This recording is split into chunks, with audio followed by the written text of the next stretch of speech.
Yes, we're back. Episode 34 of the Hibs Ramble. You're joined by myself this evening. We're joined by Craig and Liam as well. How are we doing this evening, boys? Good, mate. Bad, mate, you? Yeah, I'm good. How's your Hibs-less weekend been so far? 5 out of 10 on the intro, but I'll train you, make it better. There's a bit of lag between me and you, Craig, so that's maybe why you probably half heard what I've said. Hibs this week been right. It's actually been alright. Good. Well, we're going to get fired straight into the Livi preview this evening. We've got a wee special segment coming up as well later on, so make sure you're listening to the whole episode to capture that. Boys, Aberdeen at the weekend, Livingston at the weekend. I can take my teeth out of a catalogue here. Livingston at the weekend went away to Aberdeen and got beat. There was another couple of results at the weekend as well that seemed to go in our favour. Obviously, Livi away is never an easy place to go. I feel like that's quite cliche to say, but it really, really isn't. Do you think that result at the weekend for Livi is going to make our fixture with them more difficult, or do you think we'll have maybe a little bit more to try and exploit, because Livi have been a bit up and down recently with their Scottish Cup game and now the Aberdeen defeat as well? Well, if Aberdeen can beat them, surely we can beat them. I don't think it matters. Like, the big equaliser's pitch, isn't it? So it depends on if we can turn up on the day and put that to one side. I mean, we've seen what we've done to them at Easter Road, like LAU, and absolutely destroyed them from minute 1 to minute 90. And I just think, I've said it for a while, that at some point they were going to run out of steam. And it looks as if that is starting to happen, but you can never discount it. Livingston's a horrible place to go to. Like, it's the same as Kilmarnock. Like, just playing on the Astros absolutely stinking, and we need to try and overcome that to get a result, because on paper we're streets ahead of Livingston, but we need to be getting a win, because it just puts further daylight between us and the rest of the chasing pack, and also gives us, depending on the Hearts result that they get. I mean, I don't know if they play Saturday or Sunday, but they're starting to get a bit jittery. And can you think that for being the best side that Scottish football's ever seen, they're only 5 points ahead of the worst side that Scottish football's ever seen? So. Liam, just touching on what Craig mentioned there, obviously with the chasing pack and getting kind of ahead of that. Obviously, we're now sitting in a position where the teams below us have now played an extra game as well. Yes, our extra game will be against Rangers. That will be a tough game. But how important do you think now having kind of that game in hand and having kind of a free week, so to speak, will do Lee Johnson in the squad, considering we have been on such a good run? I think it's actually a little bit counterproductive, to be honest. I feel like we had good momentum leading into the break, so it's a bit of a shit time to have a break, to be honest. But it's nice to know that you've got the game in hand over other teams, but I would much rather have the points on the board than the game in hand. I mean, regardless of who it's against. I mean, we could go out and get a result against Rangers, no problem, but you'd rather have the points on the board for sure. But no, I think it does make a change, though, because obviously we've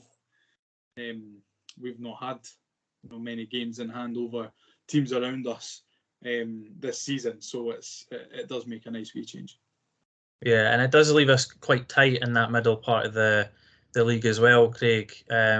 You've already touched on the fact of how difficult the game will be, but do you think with some of our players potentially coming back, do you think that will be a key factor in maybe try to push closer to Hearts instead of looking below us? 100%. Like, when you're hoping by the time Saturday comes that the only player we're missing is going to be Boyle, and we've not been able to say that all season. At one point or another, Nisbet was out, Boyle's been out, Miko's been out, McGuinness has been out.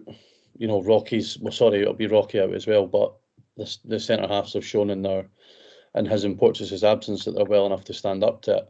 I just think we're getting, it's one of those football cliches as well, that we're getting the right players back at the right time. Like, you look at the bench against Kilmarnock, and in forward areas, bar Josh O'Connor, there was nothing really attacking wise there. Whereas come Saturday, we could have Nisbet, Ewan, Hop, Miko back as well. There's 4 strikers, but 4 completely different types of strikers as well. Yeah. And I do think that there's I know we'll touch on it at some point, because this is the first thing that we're recording, but I reckon the off the field stuff is going to play a massive part for Hibs in the last however many months left of the season, just as a further key driver. Yeah, I think you literally just read my mind, because I was just going to mention and touch on that. Obviously, we are recording after the extremely sad passing of Ron Gordon, which we can sincerely pass on our deepest condolences and thoughts to the family during what is a very, very tough time for them. More importantly, obviously, it's a tough time for the club and everyone involved, but our thoughts and prayers go out to the Gordon family, and we wish them all, obviously, all the best. On that, very briefly, to bring the preview of the Livi game to an end, Liam, do you think that will play an impact from a footballing perspective? I know it's kind of not nice to mention it and look at it in that perspective. Craig, you've obviously mentioned it is going to play a key factor, which it inevitably will do. But the fact that we've had a week or so's rest, what will have between that happening and the game, do you think, Liam, it will have an impact on the result or the performance? Because there'll no doubt be a big tribute for that game as well as the Rangers game. Yeah, no, I think so. And as crude as it sounds, to be like, oh, we'll do it for Ron and stuff, but the players have had a week to kind of get their heads around what's happened, and I'm sure that they'll be more motivated than ever. Not that they're not motivated before, but they'll be more motivated to go out and get a result for him. Considering it's such a huge part of the season, it's a really big game for us as well against someone who's going for the same sort of positions in the league. So, yeah, I think the players will have it in the back of their minds, and they'll maybe give that extra 5-10% to pull through and get a result for Ron. Yeah, Craig, just on the Livi game, just to close, I'll get your thoughts on kind of team selection first, and then Liam, you can kind of either reiterate the same. But do you think it would be key for Lee Johnson to stick with the team that we've had the last couple of games, or with the fact that maybe Nisbet and stuff like that coming back, do you think he'll go straight into 11 if he's ready to go? Yeah, I think Nisbet comes straight back in. His form, saying that, might not want to risk him on the Astro, given his history with his knee. But I mean, I can't even remember what the starting team was against Kelly. But I've completely missed it. The fact that McGeady's probably, I'd be very surprised if we seen McGeady in a Hibs top again, given the nature of his injury. So there's a space up there. I don't think Hop's the type of player I would like to see starting. I still don't, even though he scored against Kilmarnock, and I know bafflingly got man of the match as well. Not to knock him down, but I don't see where. I've not seen enough from him yet to say that he deserves a start. He doesn't go in over Nisbet anyway. No, and I don't think he goes in over Miko either. I think if Miko's available, I would think that Miko would start, and then you've got there's Miko up top. Honestly, I can't even remember the Kelly game, because I feel just to refresh your memory. Then obviously Marshall in goals. You've got Cadden, Fish, Hanlon, Trebaya, CJ, and Jago in the middle, and then you had Ewan Henderson, Campbell, and McGeady with Ewan up top. And Hop came on, McGuinness came on, Miller, Jake Doyle-Hayes, and Tavares came on. Likely see maybe Ewan moving back out to the left, and Miko coming in up top. Miko and Nisbet coming in up top, or he might be brave and go with Miko and Nisbet. Mm-hmm. Just play a front three, Ewan, Miko, and Nisbet, and just let them run riot. Liam, just on Craig's point about people kind of maybe deserving to start, or maybe touching on more of a run of games for certain players, Do you think Ewan Henderson could maybe be in line for another start against Livi? I think he played well against Kelly. I watched it on the telly, so it's like my view and your guys' views is a wee bit different. I thought he played well. I think he's definitely a confidence player, and we need to get him. We need to get him higher on confidence, and the only way that he's going to do that is by playing games. So I think for sure. He played well. He didn't do anything that deserved him getting dropped. So I keep him in the squad. Keep him in the team. Sorry, as far as I'm concerned. Would you be happy to see a midfield to Liam of Egan Riley and Jimmy Jeggle? What was your thoughts watching it from the TV? Because me and Craig spoke about it on the last episode that we thought they played really, really well and they kind of had a really good balance together. Yeah, well, I think Jeggle has brought a dynamic that we've been looking for a very, very long time. Contrary to what other Hibs podcasts have to say, I think he's for sure been a massive advantage for us in the middle of the park. We've needed a player like him. And CJ Egan Riley is just a touch class. I wasn't expecting him to be playing in centre midfield at any point during this second half of the season when he came on loan, but he did all right. He wasn't amazing, but he did a job and he did it well. So I'd be happy to see them starting in that midfield too again. But as long as it's not to the detriment of my best friend Josh Campbell. Yeah. What we'll do is we'll move on. We'll obviously bring that preview to a close now. We've got a little bit of a special segment this week because obviously it's a Hibs-less weekend. Me and the boys tonight are going to be doing a this or that segment. So we've put some players together that we're going to kind of debate who we preferred and why. We've got managers and we've got moments. Now, apologies to our older listeners because we're not talking 70s, 80s, or maybe even early 90s here. We're talking kind of in the last 25 or so years. So what we're going to do now is we're going to fire through the players. I'm going to get Craig and Liam's opinions on them and who they preferred, and kind of we can discuss them. And we're only basing it on their time at Hibs, not the career they had before or after. We're good to go, boys. What are we thinking? Yeah, I think we'll have very, very different opinions as well. Well, all my answers are going to be Josh Campbell or Chris Mueller, regardless of what the options are. Actually, if you ask me that, I don't think I'd be able to pick between the two of them. I wouldn't be surprised, if that was the case, to be honest. I feel like you're leaning towards Chris Mueller as well, if I'm honest. I'm not actually. And I feel bad about it, though. Right, so we're going to get off with a right topper. David Gray or David Murphy? Liam? It's a no-brainer. Gray. It's a no-brainer. It's a no-brainer for me, Craig. I know who you're going to say. You're going to say David Murphy. I'll let you get on to your reasons why. David Murphy, for me, clear as day. 100%. If you take the sentiment out of it, right, and you base it purely on footballing ability. That's not the game, though. Yes, it is.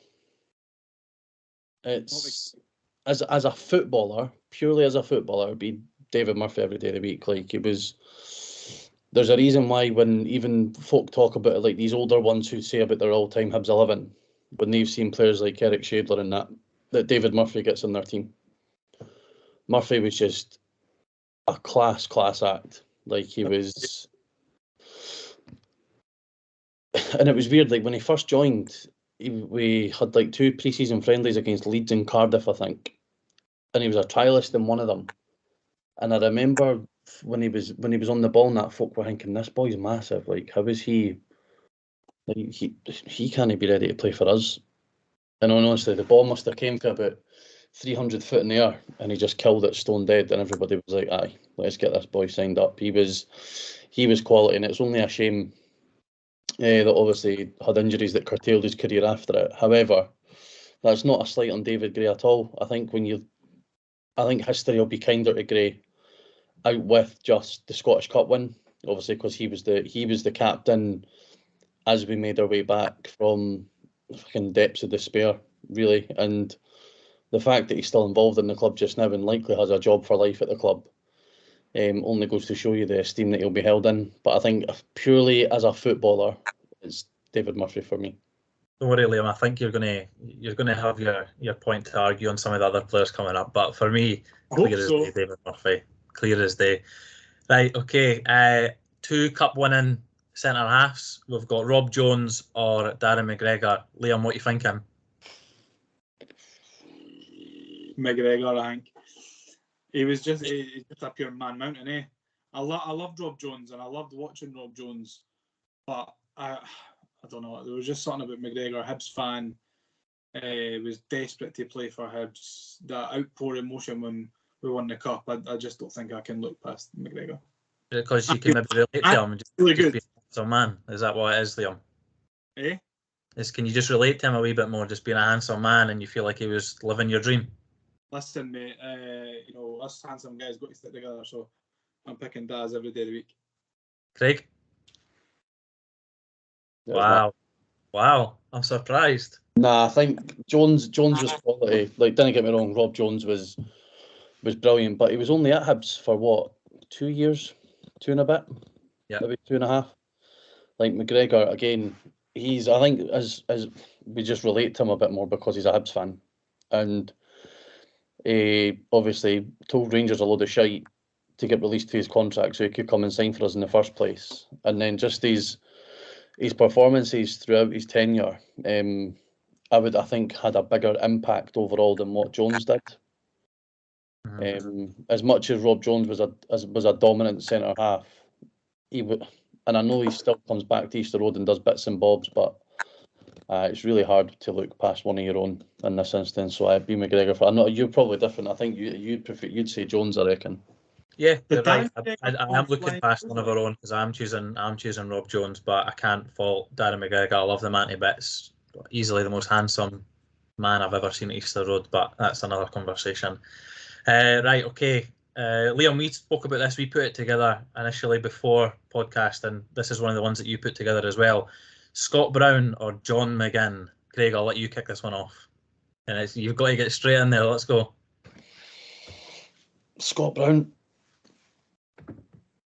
Liam? Oh. McGinn. I think I've got to go McGinn. Right, Craig, before we get on to it, I think this is because what we're going to do, folks, is once this podcast is out, we're going to do a wee thread with polls for everyone to vote. So you'll all get your own say, don't you worry. And I think this could be the closest one out the lot. Liam, what's your reasonings for McGinn, just quickly? That arse, mate. That arse. Mate, and he was so good as well. I mean, when I first started going to Hibs games and like really paying attention, that's when Scott Brown was like coming through and stuff. And I remember him being really, really, really good. And I don't know if it's just the way that I remember football back then and the way that I remember football when John McGinn played for Hibs, but I don't think I've ever seen a better player at Hibs than McGinn, to be honest with you, mate. Craig? See, I think a lot of it is, what is that phrase? Is it like history bias or nostalgia bias? Where, like, to me, football back in the days was better than what it ever was in these days. And Brown was just such an integral part of a team that, so I was 13 when Mowbray got the job. So the time when you're really properly not just starting to get into football, but kind of understand it as well in terms of how football plays actually as a game rather than just being goals and goals. And I think Brown was just such an integral part of that team. Like that long bursting run for Sproul's second at Ibrox was incredible. And he beat Lovenkrands. He left Lovenkrands in the dust for a while as well. And Lovenkrands was fucking rapid. And Scott Brown just ran past him like he wasn't even there.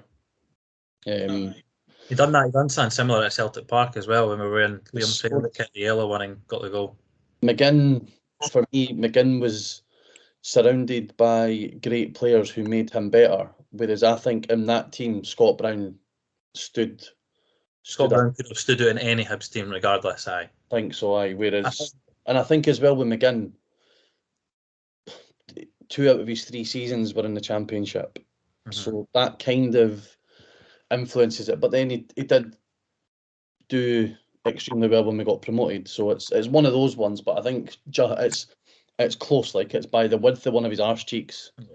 At the end of it was that he got a Scotland call up when he was in the Championship. Do you know what I mean? I think I would lead towards Scott Brown, but I think if I was to pick my all-time Hibs 11, I think my 3 midfielders would be those 2. Yeah. If I'm honest. 100%. I wouldn't disagree. That's a solid one. That. I mean, testament to how good Scott Brown was when you're talking about him in that sort of vein. You know, with like John McGinn as well. So. I think, obviously, we're getting off topic here, but the way that he transformed his game from what he was at Hibs at the beginning of his Hibs career, even to the end of his Hibs career, and then what he went on to be at Celtic. I know we're focusing on Hibs career only, but like that example that you give, Craig, that run at, you know, Ibrox, if you compare that to like his last game in a Hibs shirt at home to Celtic Park, where he's dictating play and he's just bossing the midfield, that's 2 completely different players in its own, and that's just a couple of years apart. I think as well with Scott Brown, the fact that he came through the academy, again, it's one of our own. Aye. You know what I mean? Everything, granted, you can say it through gritty teeth because it was at Celtic, but do you know what I mean? That's a Hibs player, a Hibs youth product, is probably the most decorated player in Scottish football history. Yeah. So. Battle of the Magicians next, lads. Before we move on, did he not wear number 7 and number 8? Craig, can you confirm or deny? What, at Hibs? Aye. No, he was 33, 18, 7. See, I don't know, for some reason, I thought he wore number 7 and number 8, and I was like, that's a bit weird. Nah, the Mowbray season and before the Mowbray season, him and Thompson were 18 and 19, and then after that, they were 7 and 8. Aye. Battle of the Magicians next. We've got Zamama or Scott Allen. Craig, I'll give you a moment to think about this one, because you are obviously in your peak teenage years when Zamama was doing his thing, and Liam probably only really remembers Scotty Allen. So, Liam, what are you thinking? I think I am, Shaun. To appreciate him, to appreciate Zamama. I love Zamama. I'm going Zamama all day. Oh wow! I'm actually surprised by that. Proper Joga Bonito football, man. I loved him. What a player! And the goal against Hearts when he skinned 2 people with the same chop. Have it. Love that. Craig? Scott Allen. Although Zamama was part of one of the best Hibs displays I've ever seen. And it was only I only remember it as well because I found it the same day I was going to be a dad. So. What was the performance? It was 3-1 away to Motherwell under Yogi. Right. But nah, Scott Allen was just different gravy. Like that season in the Championship and in the 6 months with McGinn and McGeoch, and that was that passing. See, for me, Allen tips it, but growing up, I idolised Zamama. Like, I never really got into Zamama hype. I adored the wee guy. I absolutely adored him. But Scott Allen is one of the best passers of a ball I've ever seen Easter Road and ever seen live in a Hibs shirt. Anyway, that's for sure. And he committed the best tackle ever seen in person as well on Jordan Rossiter. Yeah, in the 5-5. How can there be 10 goals in a game and yet that's like my top 2 highlights is that tackle? It's a joke. Right, third last one now. We have the battle of the speed merchants, Ivan Sproul or Martin Boyle. Craig, you want to kick us off with this one? Sproul. Only for the hat-trick at Ibrox. As a footballer, it's been... The thing is, right, with Boyle, it's been interesting to see his development over the course of his, 7 years at Hibs, minus the 6 months away, because I don't think anyone could have foreseen he would become the player that he is. Yeah. But no, actually, do you know what? I'll take Boyle. Actually, I'll change my mind for Boyle. Well, Craig, you said Sproul for that hat trick against Rangers at Ibrox, and I'm going to go Boyle for that hat trick against Rangers at Hampton. See, I'm a bit bitter about that because I shat it over the COVID jab, so I didn't go. I was too feared I'd get my passport checked. But nah, Okay. Boyle. I think when you look at it over the course of it, Boyle's development as well as a player, I think, just in terms of memorable moments, I think the hat-trick at Ibrox is better because it happened first. Yeah. And it stood the test of time. But I think overall, for their contribution to Hibs, Boyle's there. I think because of how unexpected that hat-trick, or even just the result at Ibrox alone at that time, that probably why it stands a steady time as well. But I feel like for me, Boyle just pips it as well, and more for the same reasons that you said, Craig, with his development. I think when we were doing the deal and we were sending Alex Harris the other way and get Martin Boyle in the other direction, I think a lot of us were a bit baffled at the decision at the time, regardless of Alex Harris's injury. Do you know what I mean? So to see what Boyles then went on to do is just brilliant. Right, next one. Mixu Patalainen or Gary O'Connor? Liam? I didn't see an awful lot of Mixu. I don't remember an awful lot of Mixu, but from what I do remember, he was very, very good. But purely because I'm not a fan of bald footballers, I'm going Gary O'Connor. Now, for our audio-only listeners, Craig is silted back in his seat there, staring at the ground because he clearly does not know what way he's going to go. I think I know what way he's going to go, but it looks like a tough decision. Craig, what are you thinking? Like the whole Scott Brown one, like he was a major part of the team that, like, I sort of identified with growing up. But if you look at longevity-wise, the other one was part of probably the most sustained, successful Hibs team.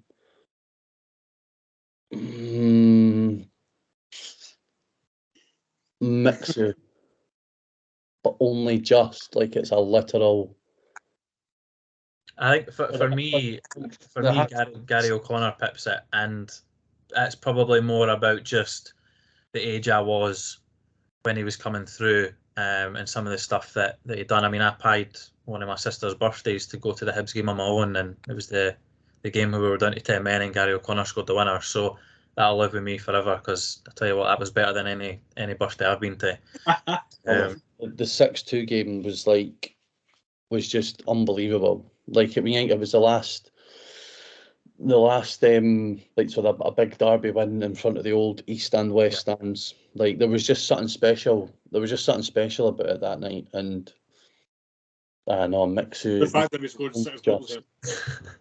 The thing is, taking away even Mixu's hat-trick, I think if you exclude that, I think he's kind of underrated with the vast majority of the Hibs support, in my opinion.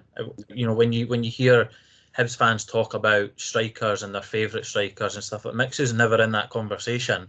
Mm-hmm. But then when they talk about them, everybody's bigging him up, and rightly so, because he was a brilliant player, and he's an even better guy. I've met him a few times as well. Right. Top notch, like. Last one on the players before we get into the managers, and we'll end on our moments before we get into the listener questions. I feel like this one, maybe on paper, looks straightforward, but when I was thinking about it at the time, I think it could maybe be, or maybe should be, a little bit closer. Derek Riordan versus Lee Griffiths in a Hibs shirt. Derek Riordan. My hero growing up. I don't know Derek Riordan. Yeah, I think it's not even a contest, if I'm being honest. Do you think I know this is all if, buts and maybes, and I am choosing Riordan just for the record, if we did maybe fork out that 150 grand or whatever it was for Lee Griffiths and he played in a better team, do you think he could have broke Riordan's goal scoring record? Probably. It's not a record, but you know what I mean, like his chances. I mean, I don't think I've seen a better individual season from a Hibs player goal scoring. Well, I know for a fact I've not seen a better goal scoring season Hibs wise for that season where he practically dragged us to the cup final and all of that. It was 2 seasons in a row. He must have got close to 25, 30 goals, and they were in diddy Hibs teams. Yeah, but Riordan was just, again, probably nostalgia bias with that, but Riordan was part of my favourite Hibs team. Yeah. So Liam, you the same? Yeah, no, absolutely. I was heartbroken when Derek Riordan left for Celtic. I was just wee. What year was it, Craig? Remind me. That he left? Aye. 2006. So I would have been 9. I'd have been 9-year-old. I was heartbroken. He left the season, like at the start of that season, we went on to win the League Cup. Yeah. Him and Thompson leaving the same window. Is that right? And Scott Brown stayed. Thompson left in the January. Aye. Riordan left in the summer because he had a weird contract that only ran till like October. But Riordan was just both feet, like could score goal. I remember one goal where he scored against Hearts at Easter Road, where he took Nielsen down the byline. Yeah, I know the one you're talking about. His left foot, he just arrowed it right into the top, like the opposite top corner. Like it was, no many players could. Me and Neil mentioned that goal the other podcast there when we were talking about Riordan. I think because he turned 40 or something. And the derby before the one that you mentioned, he'd cut in on his right and hit a banger into the away end. Yep. So it just goes to show, for me, two of the most naturally gifted finishers I've seen at Easter Road. But yeah, Riordan right and left, doesn't matter where he was on the pitch. Obviously, Griffiths banged out 30-yarders and 35-yarders, but for me, Riordan. That season, I think that Griffiths season goes under the radar a bit as well because obviously what happened, things that have happened after it and all that. But Griffiths was unbelievable. Like you can't take it away. He was unbelievable that season. Yeah, there were two natural born finishers who could make something out of nothing, and that was the joy of watching them, because you knew that even if we were getting beat or we weren't playing well, the ball comes to them 25-30 yards out, they could easily just slot one away. It's like it wasn't even difficult, like it wasn't a problem. Derek Riordan was Lee Griffiths' hero. There we go. Right, so we're going to move on to managers now. There's only three rounds of this one. I've tried to get them as close to each other as possible for specific reasons, and I'll explain why before I get both your thoughts. So first one, we're going to go John Collins versus Alan Stubbs. So we've got League Cup winning manager versus Scottish Cup winning manager. Now, for perspective, folks that are listening, John Collins managed 54 Hibs matches with a 42% win rate. Alan Stubbs had 100 games with a 58% win rate, albeit that's obviously in the Championship, but it is what it is. Boys, who are we picking over the two? Stubbs. For manager. Stubbs. He had a great team. He played a really nice brand of football and obviously won us a cup, so Stubbs every day. Obviously, I think it is a lot of it based on the Scottish Cup, though, because if we hadn't won that cup, Stubbs would have got chased at the door, and rightly so. But even if you exclude the Scottish Cup, I think Alan Stubbs is a better coach. I feel like he improved the players he had more than John Collins did, and I feel like he was better with his transfer policy as well, and the feel about the club that when Alan Stubbs had it, considering when he came in the door. I feel for me Stubbs is clear out the two, although I don't rate Alan Stubbs as a manager, but I feel like the harmony that he had within his squad. Yeah, no, I agree.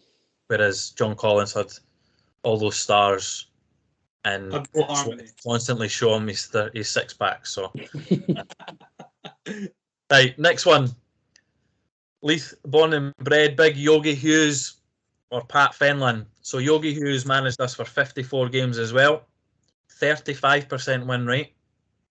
Whereas big Pat Fenlon was 87 games, but again had the same win percentage rate, which is of 35%. Who are we picking, boys? It's not Yogi. Great read, is it, for either manager? Yogi. I'm picking Yogi every day of the week. Any manager battered. No, Pat Fenlon not got a shout considering the teams that he had and the fact that he got us to finals, albeit what happened in them. No, because in finals under his record we were 8-1 for goals conceded versus scored, and we were also 9-0 in Europe. So for that, Pat Fenlon can take a hang off Mad Anglies.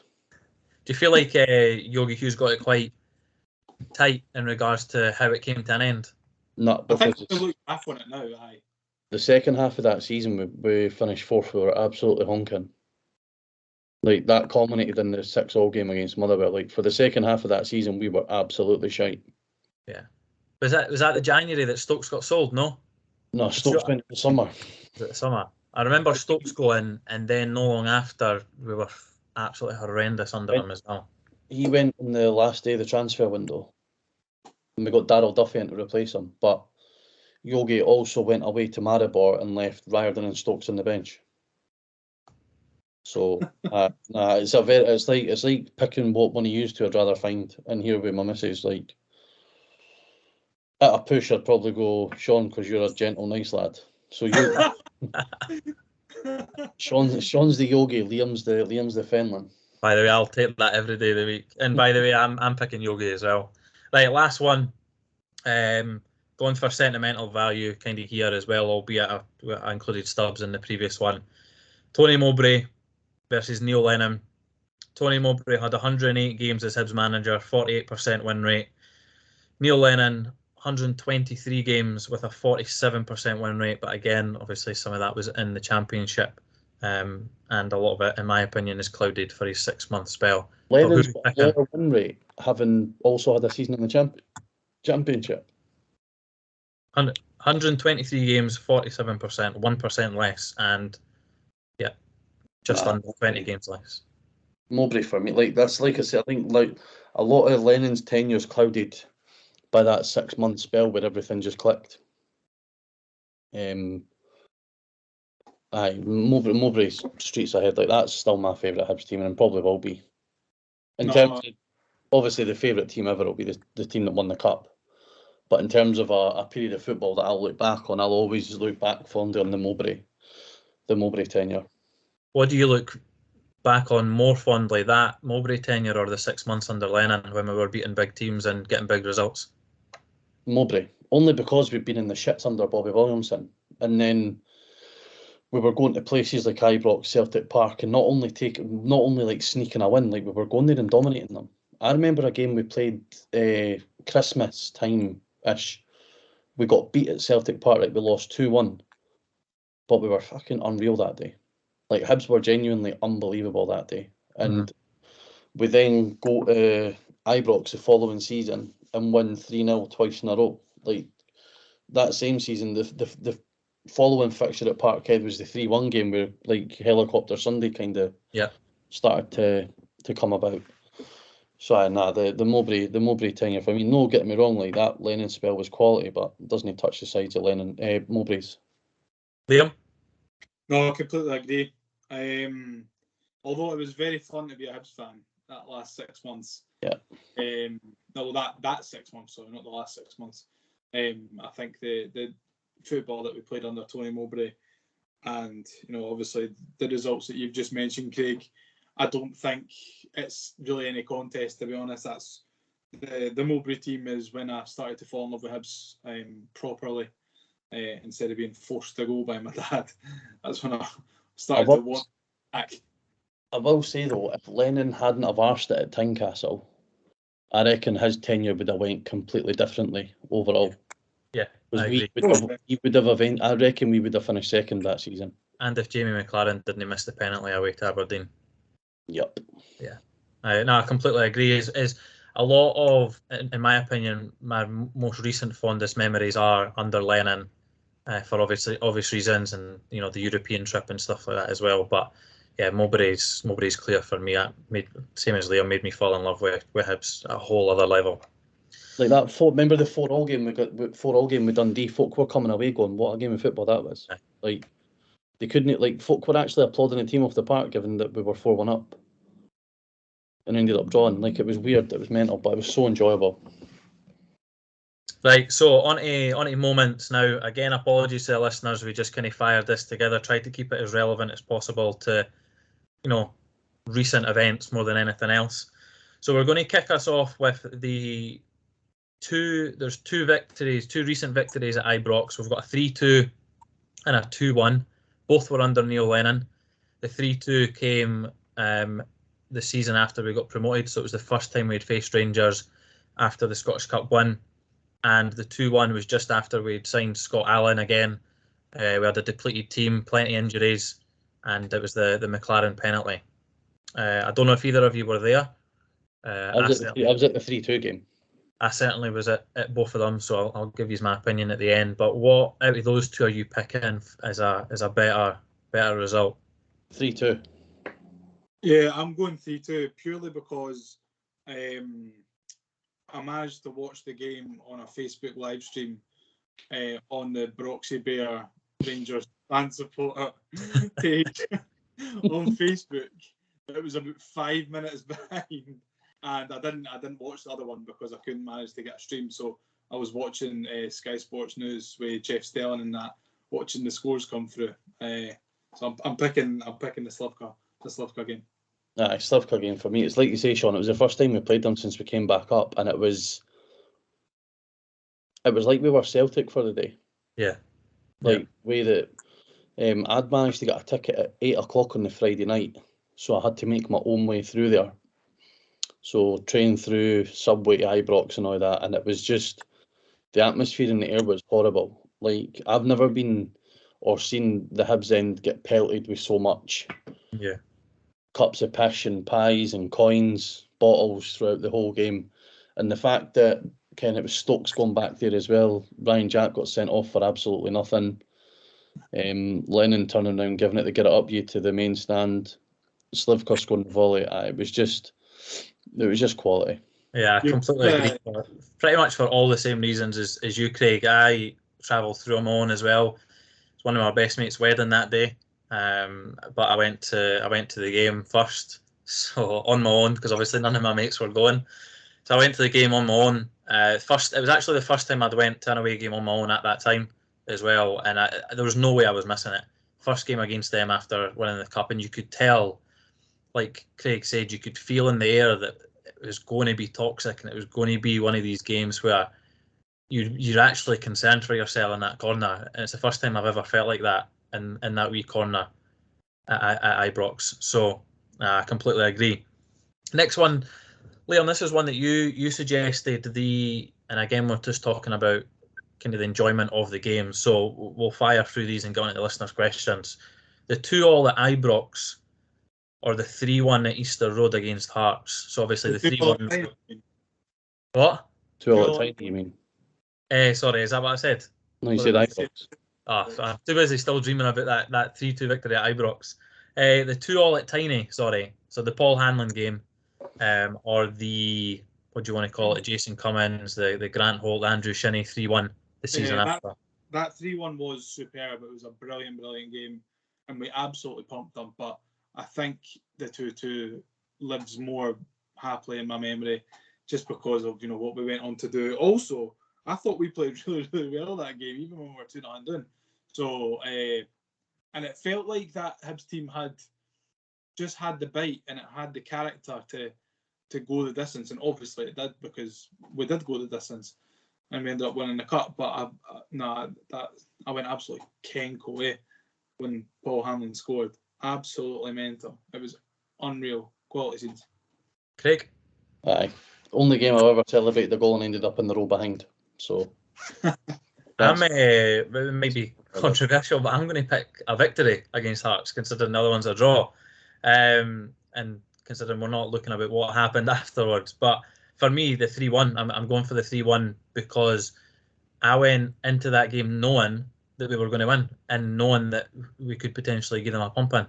So yeah, for me, the 3-1, I can't remember the last time at Easter Road, apart from obviously the 6-2, that something like that was going to potentially happen. So and I could sense that it was going to be one of those nights, and thankfully it was, and it should have been a lot more. Right, we'll go on to the next one. Liam, I'll get you to kick us off with your opinion on this one. The Conrad Logan semi-final against Dundee United, bear in mind it went to penalties and it was 0-0, or the 4-3 Lee Griffiths Falkirk semi-final where we were 3-0 down at half-time. Were you at both, first of all? I was at both, and I think, to be honest, mate, it's an absolute no-brainer. I was at the 4-3 one with Mark, and 3-0 down at half-time. We were sitting there and we were going, fuck this, will we just go? Like, do you want to go? And we were like, nah, Ken, what? We'll no go. We'll wait, and we'll just see how the first 10-15 minutes of the second half goes. So we did, and then obviously we started to get back into it, and the Hibs end was half empty by the time we scored the fourth goal. So it was a little bit surreal, but it was a superb afternoon of football, for the neutral and for the Hibs fan. Not so much for the Falkirk fans, but fuck them. Craig, I don't know if you heard that. The Conrad Logan semi-final, the 4-3 Falkirk. Were you at both? And if so, what are you picking? I was at the Falkirk one. I wasn't at the Dundee United one. I was on a stag do. So I was in a Blackpool bowling club watching that game. It was one of the worst games of football I've ever seen in my life. Oh, shocking. The Falkirk game. And we were shite as well. We were The Falkirk game was quality because we were literally getting leathered by a team of Burns. Pardon the pun. And then, obviously, the whole narrative around it as well. 3-0 down, Griffiths missing the penalty. But that goal when his went in, I was literally running about the concourse. Like, I was doing the Lenny before Lenny done it. I've got to agree. I would go with the 4-3 purely just because of the scenes as well. I think that's what does it for me. Yeah. Okay, next one's kind of more about the actual celebrations. Maybe not necessarily the importance of the victory because the first one didn't really lead to anything in my opinion. But we've got Melkerson's game against Motherwell. So his goal against we'll go the second. We'll go the second goal or just the overall game more than anything else versus Chris Commons' thunderbolt a free kick away at Falkirk when we were in the Championship. So obviously that had greater importance, but more so kind of the limbs and the enjoyment. What we thinking out of those two lads? I wasn't at either, so I'm not commenting. I think I'm going to go. It's difficult because I look back on that Melkerson game with a lot of fondness, but I cannot look past the fact of how much I despise Falkirk. And that we were absolutely gammon against them the whole time we were in the Championship, really. And I think that goal I went absolutely mental at as well because it was quite late on as well, wasn't it? Yeah, last minute. I think it was quite late on. So and it was a peach. It was an absolute peach as well. So I'm going Commons against Falkirk because I'm sure we really needed the win, and we got it. I'm taking that one. You obviously remember both games, Craig, because you remember it was late on. Obviously you've seen the highlights and watched the game back, maybe even watched it live. What are you picking out the two? Probably Melkerson, just for the scenes. I think if you're basing it purely on limbs. It was scenes. It was unbelievable. I've not felt limbs like that in years, honestly. Out with the Old Firm in Hampden, I've not felt limbs like that in a long time. Aye. Well, that's because you won it at Paisley, because they was a fairly decent set of limbs. The Melkerson game. I will say plus point to absolutely fucking despising Falkirk Football Club though, and the fact that they are languishing in the Seaside Leagues gives me nothing but joy. On a weekly basis. I may have just bigged up the limbs, but I'm actually picking the Commons one as well. I think that transfer, getting Chris Commons on that 3-month loan, I think that's what actually won us the league, in my opinion. He just took us to another level. It was only 5 games, was it no? Aye, but we were before he came in. I remember we were playing terribly. We were picking up the odd points here and there, but we were very slow and passive, and I thought we were very, very poor. He comes in, and we just looked another cut above the rest. That was thanks to Chris Humphrey. Well, he was good for the fucking 3 games he played as well.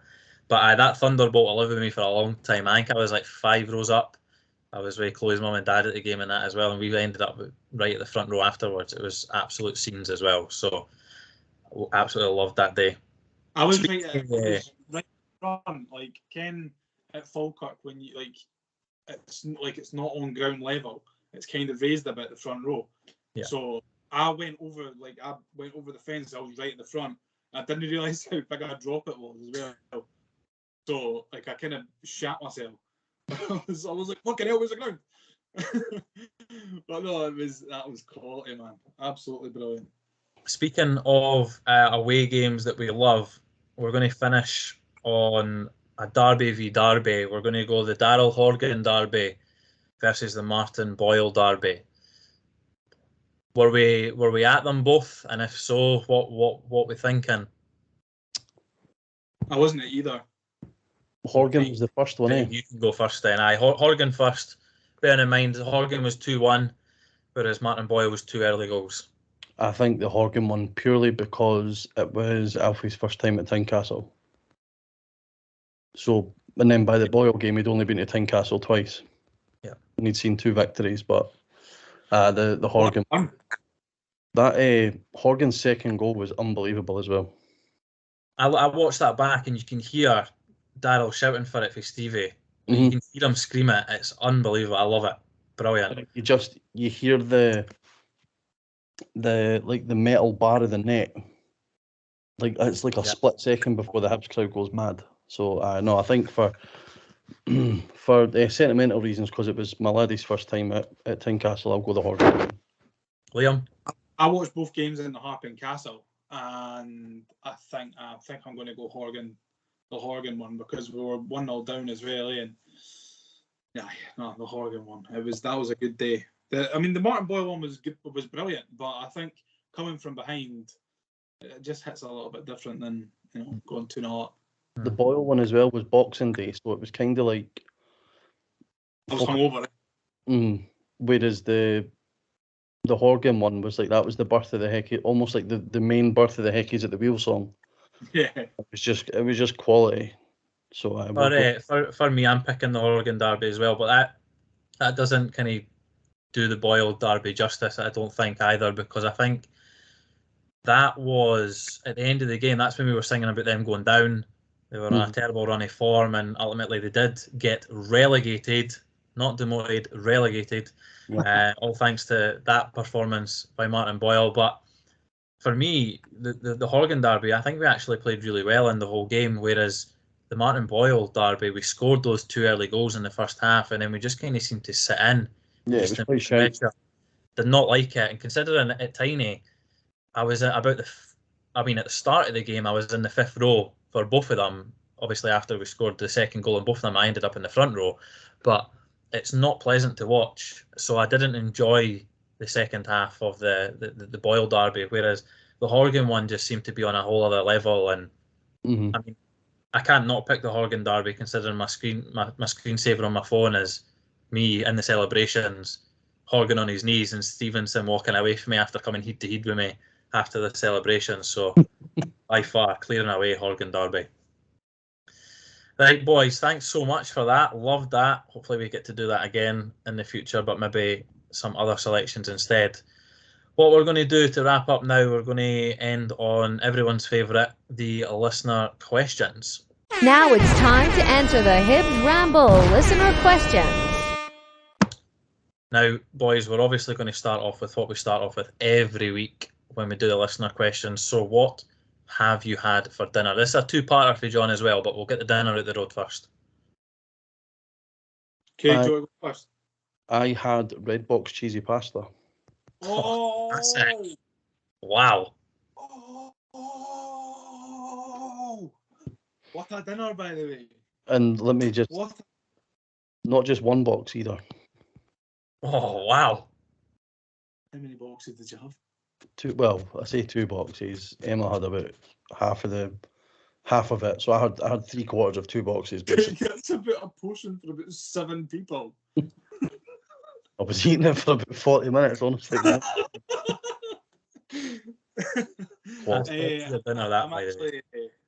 I'm staying at a Premier Inn in Nottingham tonight, and they've got a wee pub next door, and I had a katsu chicken curry, and it was superb. And a pint of Moretti is what I had. And I had a Chinese. Right. Second. What did you get? Whoa. We need to digest the Chinese first. I bet it's like Szechuan style hentai Chinese. No, it had chicken fried rice and chicken balls, but with no sauce. I had fried shredded chicken with salt and chili chips, fried rice, and sweet and sour sauce. That's awfully spice boy of you. I thought you would be a little bit more cultured. I used to get like Cantonese style chicken and lemon chicken. Of course stuff like that. But since I got on the fried shredded chicken, I love it to bits. Brilliant. I could have 2-3 portions of that. Second part of John's question is, if you could move Hibs to any other league out with the English leagues, where would it be and why? Craig, I'll start with you on that one.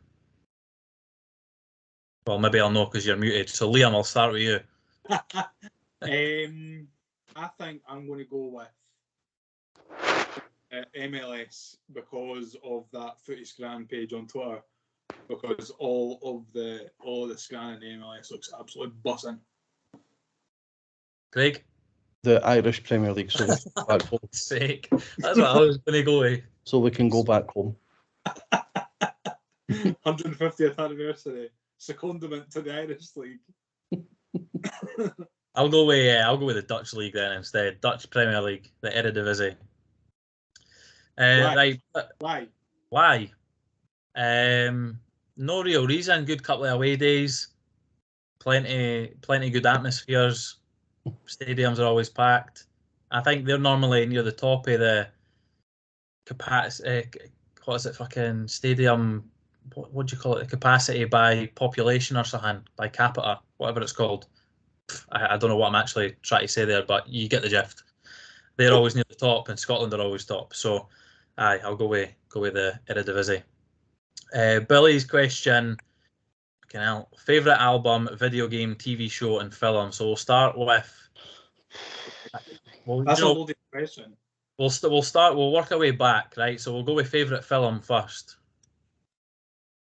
Oh, favourite film.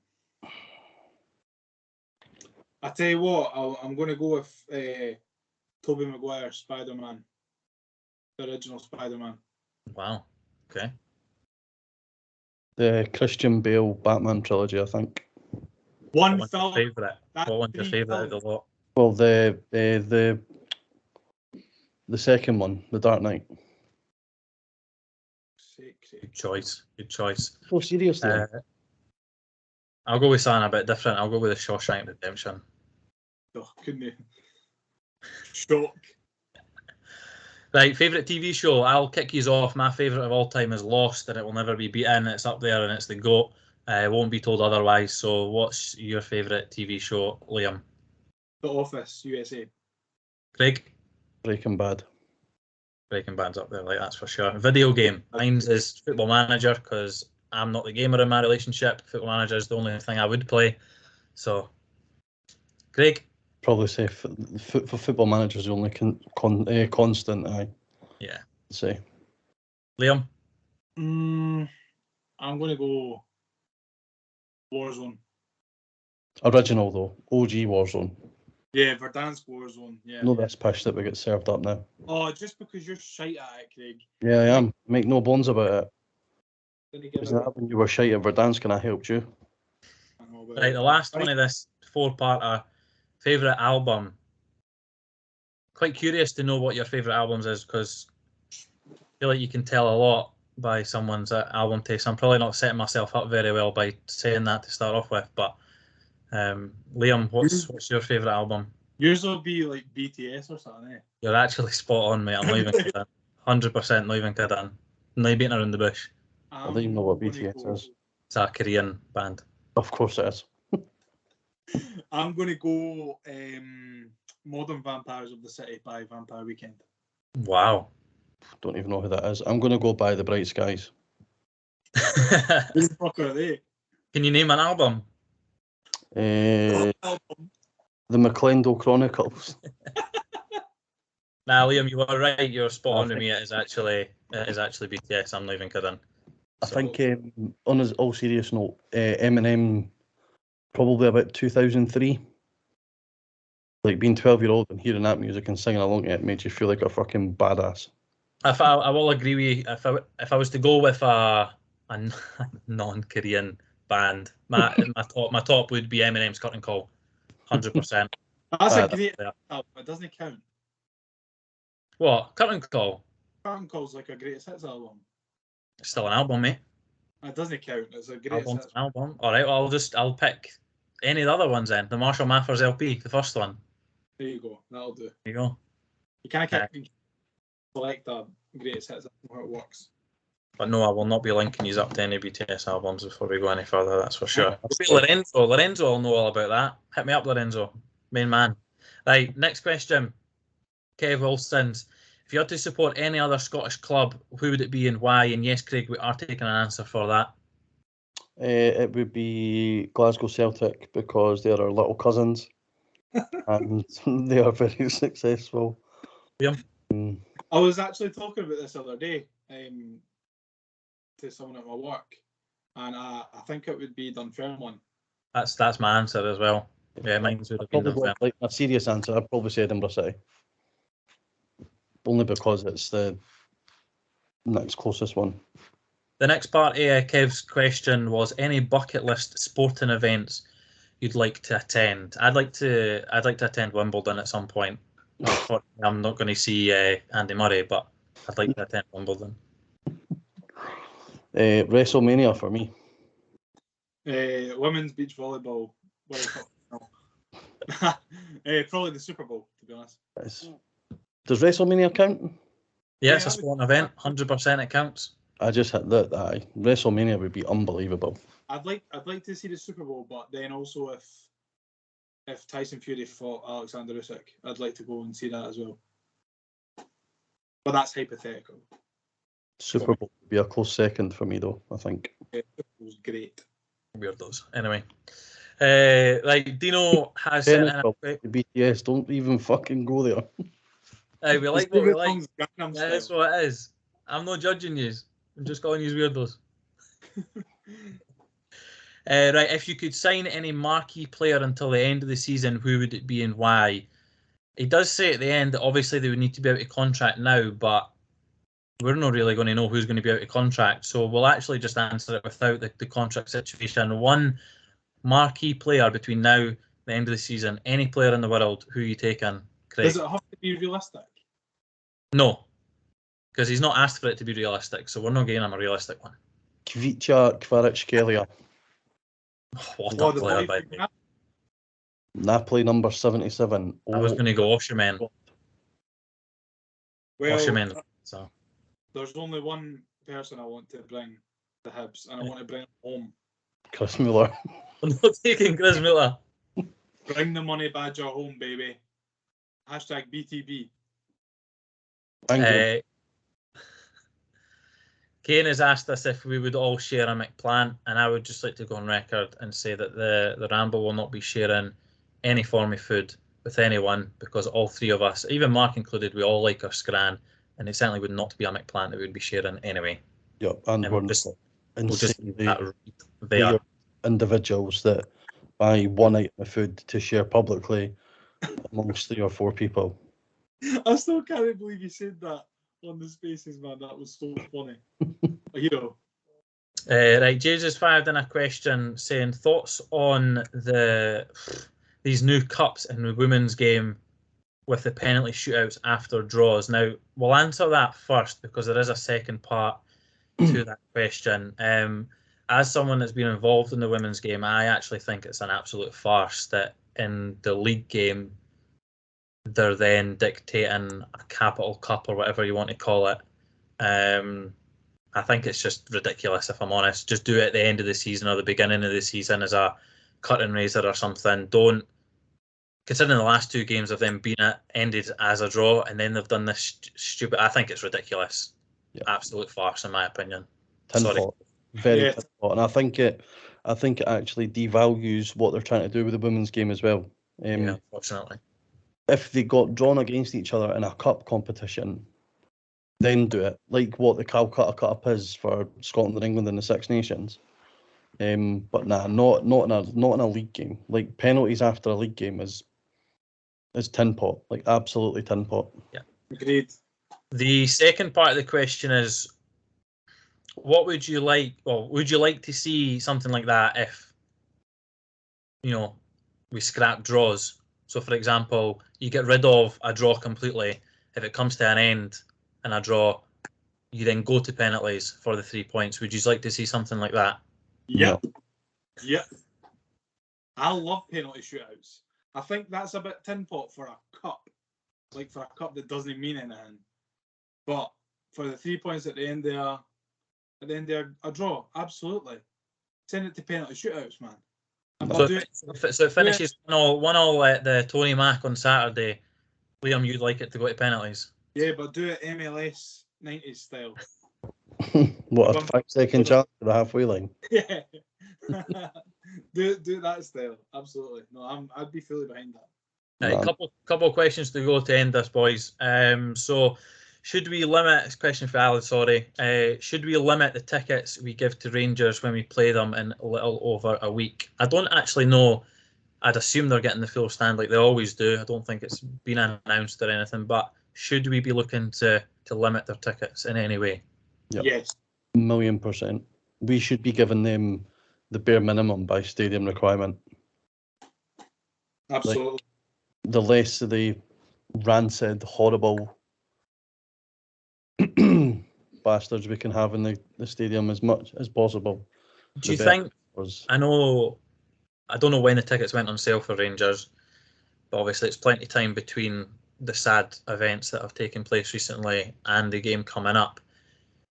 Do you think the club, if they could have, in a position given Rangers tickets, giving Rangers less tickets to then maximise the Hibs crowd, considering it'll be the first game back at Easter Road, do you think that's something they maybe tried to do or look into, or do you not think it even crossed their mind? Nah, I think it's the rest of the stadium probably hasn't sold it, so. No, I know at the time it hasn't, but I'm just thinking with considering it being the first game back at Easter Road, it could have potentially. Nah, because these things are probably pre-planned in advance, months with the police and that, so. We did obviously receive a question about the ownership of the club with the events that have taken place. In my opinion, I would suggest, if you haven't already, for anyone to read not only the open letter that Ron put out to the support a while back, but the statement that the club put out as well. I personally feel like a club like Hibs are very self-sustainable and are very manageable within their own rights as well. And I think it is crystal clear, both in the open letter that Ron put out, or the family put out, and the one that we received last week. I think it's pretty clear that the family are looking to move forward with Ron and the Gordons as a whole as their wishes. And I'm assuming that you guys feel the same way about that. 100%. Yep. Yeah. Okay, perfect. Now that was actually the last question, lads. So I know it's very, very early on in the week, Craig, but I am going to actually ask you for a Livingston prediction. I'll tell you on Saturday, mate. Oh, terrible. Liam? 3-0, Josh Campbell hat-trick. Are we going? Both of us going? I think I'm going. Yeah, likely. I'm not decided yet. Didn't get a pie though because they were rancid. No, I've not decided yet. Right, that brings us to the end of episode 34 of the Hibs Ramble. I do want to thank everyone for listening all the way through this full episode, considering it was a very Hibs-less weekend. If you haven't already, get onto Facebook, Twitter, Instagram, give us a follow, interact with us as much as you can, or just send us as much abuse as you want, especially off the back of this episode. There's plenty in the firing line after that, considering what we've discussed this week. Like I said earlier on in the episode as well, there will be a thread going out later on once the episode's released, so you can all vote on your this or that, and you can share your opinions on those matters as well. So thanks so much everyone for listening. Thanks for joining, guys, and have a good week ahead. Cheers. See you later.